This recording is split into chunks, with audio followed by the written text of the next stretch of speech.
전화 금융사기 범죄가 점점 조직화되고 있습니다. 보이스피싱이 이제는 기상천외하게 진화하고 있습니다. 개인의 삶을 송두리째 파탄내는 범죄, 보이스피싱.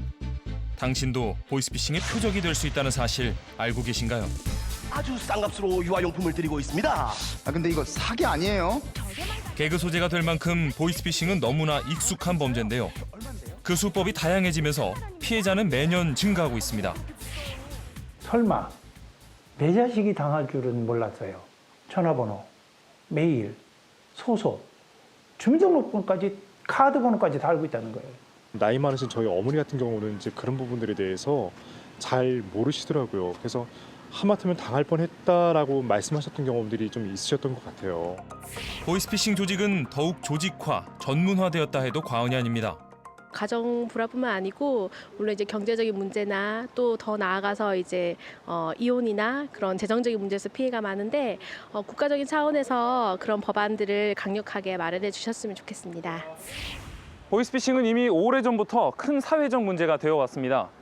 매년 보이스피싱으로 피해를 입는 사람 수만 해도 어마어마한 상황인데요. 나날이 그 수법이 교묘해지면서 어르신들뿐만 아니라 젊은 사람들도 많은 피해를 입고 있습니다. 심지어는 삶이 송두리째 파탄나는 경우도 상당한데요. 나는 아니겠지, 설마 하는 사이에 여러분도 보이스피싱 조직의 표적이 될 수 있습니다. 더 이상 이런 피해가 발생하지 않도록 오늘은 보이스피싱 피해 방지 관련 법률 개정안에 대해 살펴보도록 하겠습니다. 알면서도 당하는 보이스피싱 피해, 이대로 괜찮은 걸까요? 문자 보낸 적 없다고? 나, 누구나 피해자가 될 수 있습니다. 심각한 사회 문제 중 하나인 보이스피싱. 다양한 매체에서 예방 광고를 접할 수 있는데요. 이전에 어리숙했던 말투는 온데간데 없고 이제는 개인정보, 금융거래정보 등을 알아내 많은 돈을 편취하고 있습니다. 금융감독원의 자료에 따르면 2017년 피해 건수는 5만 13건이었던 것이 2018년에는 7만 215건으로 증가한 것을 확인할 수 있었는데요. 피해액만 하더라도 4,440억 원이라고 합니다. 전화 받았습니다. 사건 담당 중인 담당 검사 김라고 합니다. 주위에 혹시 다른 분과 같이 계신다든지. 저 지금 혼자 있어요. 만약에 씨께서 전화 자체가 저랑 지금 통화하시는 게 2분 이상 끊어진다. 네. 그러면 저희 측에서는 가해자 혐의를 은닉하시는 시간으로 판단을 하고 자동적으로 소환청이 발부가 되실 겁니다. 수사 종료 전까지는 한마디로 다른 분께 말씀을 하지 말라는 겁니다. 공공기관 사칭은 물론 저렴한 대출 전환 등 범죄 수법이 점점 고도화되고 있어 하루 피해 사례만 약 192건이나 된다고 합니다. 최근에는 대출을 빙자해서 대출금을 조금 그 사람이 이미 정보가 좀 노출된 거죠. 이 사람이 대출금을 갚아야 되는 게 있구나라고 해서 접근을 하게 되면 대출을 갚는 것이 어려우니까 우리가 대출 중개를 해주겠다. 그러면서 이제 유도하는 방법, 그다음에 이제 기관을 사칭하는 방법이 여전히 가장 많이 사용하고 있는 방법인데요. 그 기관을 사칭하는 방법도 최근에는 이제 예전에는 번호가 틀리다거나 이랬었는데 번호를 확인하면 똑같은 번호이고요. 또 그러다 보니까 번호가 맞나 보다라고 해서 접근해서 연결을 하게 되면 악성 앱이 이 소비자들의 그 스마트폰에 깔리게 되는 것이죠. 최근에는 이제 개인이 이걸 조심하는 차원으로 이 보이스피싱을 막을 수는 없는 것 같다는 이런 상황이죠. 현재 우리는 보이스피싱 지뢰밭 한가운데 있다 해도 과언이 아닌데요.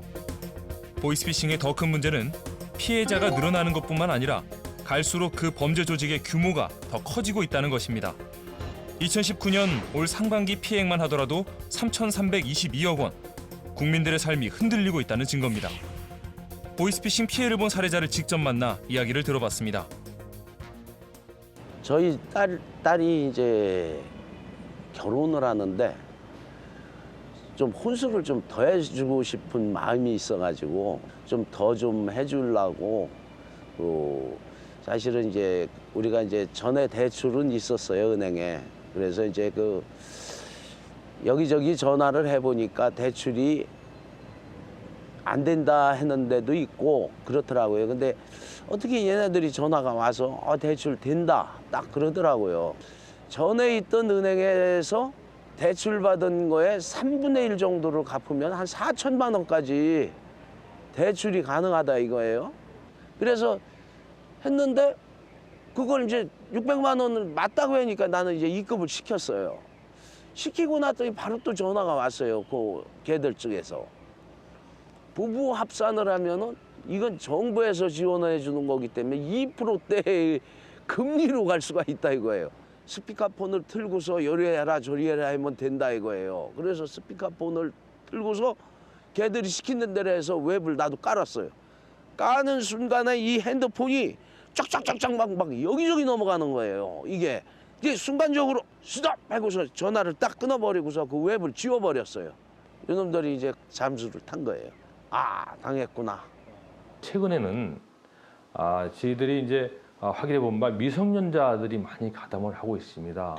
이 사회에 경험이 없는 젊은 층들이 고액 알바를 미끼로 이렇게 해서 가담을 하게 되는데 이번에 금년도에 저희 서초경찰서 관내에서만도 한 미성년자 20여 명 정도가 입건되고 또 때로는 구속되는 이러한 상황이 있었습니다. 보이스피싱 조직은 우린 절대 잡히지 않는다는 미끼를 던지며 미성년자까지 공범으로 끌어들이고 있는 상황인데요. 보이스피싱 범죄에 우리가 상상하는 그 이상의 사람들이 가담돼 있는 것이 아닐까요? 전화상에 어떤 범행이 가담된 것처럼 추궁한다든가 검찰이다 하면서 전화가 왔다든가 또는 금융감독원과 연결시켜주겠다라는 단어, 또 싼 이자 대출 또는 자녀를 납치했으니까 돈을 보내라 이런 특정 단어 몇 가지 그건 잘 알고 계시면은 이 단어만 나오게 되면 이것은 보이스피싱 아닌가 하고 의심스럽고 다시 일단 전화를 끊은 후에 확인하는 것이 제일 좋을 거라고 생각합니다. 피해자들을 위해 지난 2월 조직적인 사기 범죄가 발생한 경우 국가가 범죄 피해 재산을 우선 환수해 피해자들에게 돌려주는 법안이 올라왔는데요. 더불어민주당 전해철 의원은 대포통장 거래 제한 강화, 계좌 중개 대여 처벌 근거 마련, 불분명한 환급 기준 행정비용 현실화 등 보이스피싱 피해 방지 관련해 골자를 둔 개정안을 대표 발의했습니다. 문제가 너무 복잡해지다 보니까 어떤 무슨 통신법, 무슨 법 이런 식으로 법 하나만으로 이런 문제를 해결할 수가 없는 시대가 되고 있어서요. 법에 대한 촉구도 되게 중요하지만 행정적인 지침 자체가 저는 되게 중요하다고 생각하거든요. 금융감독원이나 금융당국에서 이러이런 보이스피싱이 왔을 때 금융회사의 직원들은 이러한 표준 가이드라인에 따라서 행동을 하라라고 하는 적어도 은행회사에서 막을 수 있도록 표준 가이드라인을 만들고 교육하고 그래서 현장에서 이거를 가장 먼저 빨리 예방하는 것이 가장 현실적인 방법이라고 저는 생각하고요. 이제 조금 더 복잡하게 나가자면 이제 이런 것들이 여러 가지 부처가 같이 노력을 해서 행정안전부, 경찰, 금융당국 뭐 이런 그다음에 또 금융소비자도 계속적으로 이런 거에 관심을 가지고 나에게 일어날 수 있는 일은 아니다라고 생각할 게 아니라 누구에게나 일어날 수 있는 일이니까 항상 조심하고 또 그런 것들에 대해서 언론에서도 잘 홍보하시고 이런 방법들이 다 같이 이렇게 노력을 해야 될 것 같습니다. 날로 진화하는 보이스피싱 수법에 정부와 금융당국은 올해부터 매년 3차례씩 모든 국민들에게 보이스피싱 경고 문자를 보내고 범죄 사용된 전화번호의 이용 중지 기간을 기존 90일에서 1년에서 3년까지로 늘릴 계획이라고 합니다. 그 외에도 명의 등 휴대전화의 부정 사용을 방지하기 위해 휴대폰 가입자에 대한 본인 확인 전수 조사를 실시하고 대포통장 제재에 나선다고 합니다. 이에 앞서 더 이상 보이스피싱 피해자가 발생하지 않도록 보이스피싱 피해 방지 관련 법률 개정안이 하루빨리 마련되길 바랍니다. 그 누구도 보이스피싱으로 인해 소중한 재산을 잃지 않는 안전한 대한민국을 기대해 봅니다.